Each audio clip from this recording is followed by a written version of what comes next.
TCI is brought to you by TaylorMade Stallion Forestry, the only son of Stormcat to sire a classic winner.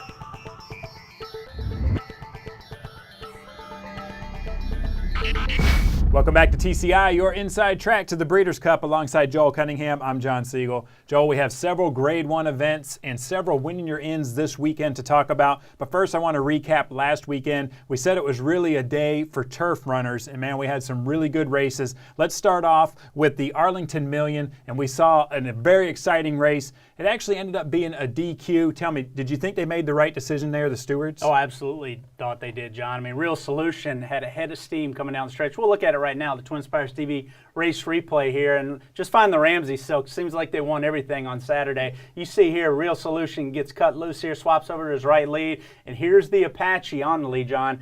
Watch how fast he closes ground here. I mean, he looks like he's going to go right on by the Apache, and then all of a sudden, as soon as he gets ahead in front, it's like he stops. But I don't see the other horse really outgaming him. I think clearly Real Solution stopped, and then when they showed the head-on replay, you saw why. The Apache, under left-handed whipping by Sumion, who's obviously a rider from Europe, he might actually see a fine out of this. Hits his charge left-handed several times, and Apache just continues to drift out, bumps into Real Solution several times, John. Unquestionably, they made the right call here in this race, and Real Solution was probably going to win without the foul. Well, you mentioned the Ramseys. They won 3 Grade 1 races on the weekend. We've got to congratulate them on that. Yep. Well, let's talk about the Beverly Deed, a race that they didn't win, I think, because they didn't have a runner in there. And I know you and Ed, you both like Dank coming into this race. Yeah. Looked like that she held up her form. Very impressive win. I mean, she really held up her form, John. So many people underestimate the class over in Europe. We'll take a look at the Beverly Deed now on the Twin Spires TV race replay.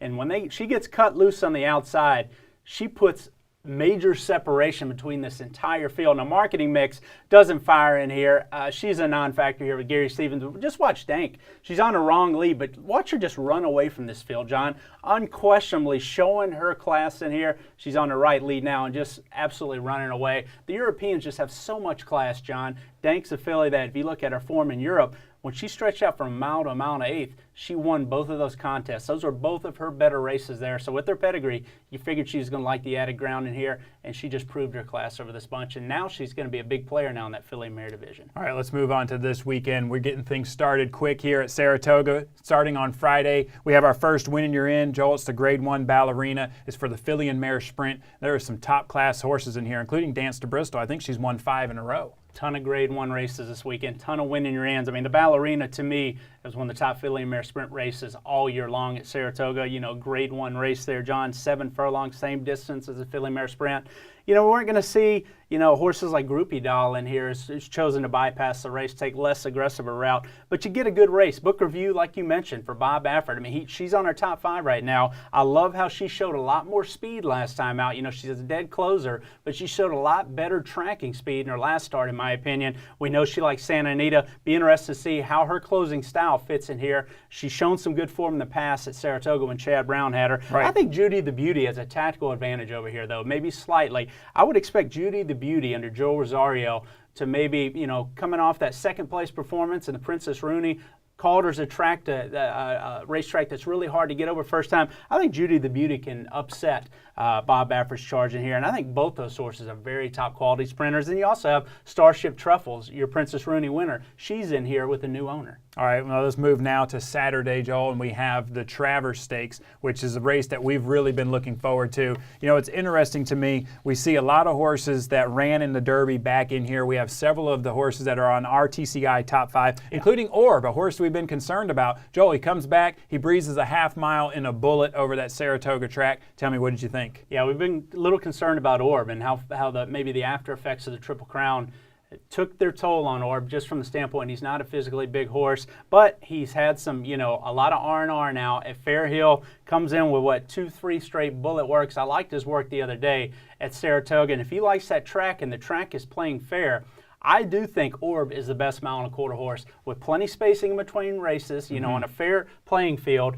I do think Orb is the best mile and a quarter horse in this generation. He's number 1 in our TCI top 5, John, and we have 4 of our top 5 running in the Travers. That's how good of a race it is as far as our classic thrills are concerned. But I would give Orb an edge, but this is a very good field. All right, let me ask you this. Do we see the 3-year-old champion come out of this race? I mean, we got Orb, Palace Malice, Verrazano. I mean, if one of those 3 win, do they lock up 3-year-old championship honors? Absolutely. The only horse that'd be the wild card for me is Will Take Charge, who I think could run well in here. I mean, horses, if you look at the Jim Dandy as a prep for the Travers, it's been a sensational prep. I mean, Saratoga can be very typey sometimes. We've seen some strange results in these 3-year-old classic races at Saratoga over the past few years when you think about the winners. The fact that Will Take Charge ran so well last time, I think if he fires back in here, I think he can be a big player. And if he were to win, I think he has more to do. But if the other 3 were to win, as mentioned, Orb, Palace Malice, and Verrazano, they essentially lock down this division, in my opinion. And I think all have a good shot. Verrazano is going to be your favorite.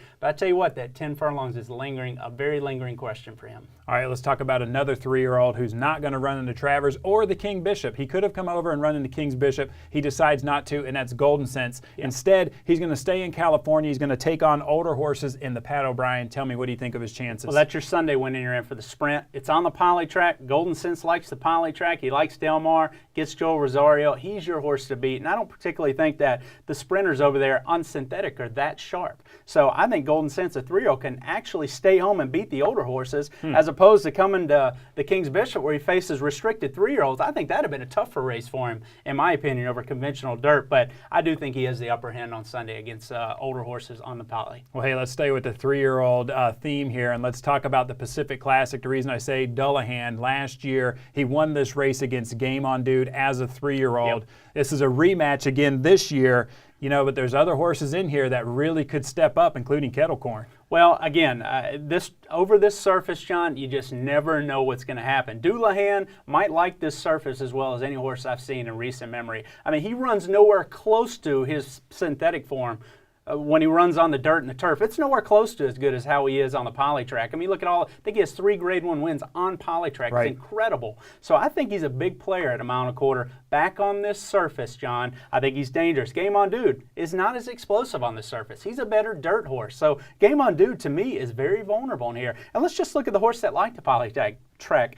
Delegation, coming in off a track record performance at Woodbine. Do I think he's classy enough? No, but Delegation, based on that performance where he broke a track record at 10 furlongs on poly track at Woodbine, he becomes a player in here, in my opinion, from just off the pace. And then Kettle Corn, the in-form horse right now, beat Painter last time. I don't think distance is going to be a problem. I don't know if he's quite as good on the poly as maybe some of these other poly, track sensations, but he's certainly the now horse right now in California in terms of the ones that can beat Game On Dude based on class. Well, you mentioned Game On Dude. It might not be his best surface, but Baffert said that this horse has never been better than he is right now. Hey, so. I think he gets beat. I think that surface is just tough, and I think at a short price, he's very vulnerable. All right, thank you, Joel. Yep. Thank you guys for watching. Make sure you come back next week. We'll have a lot of races to recap, and we'll go ahead and update the top 5s.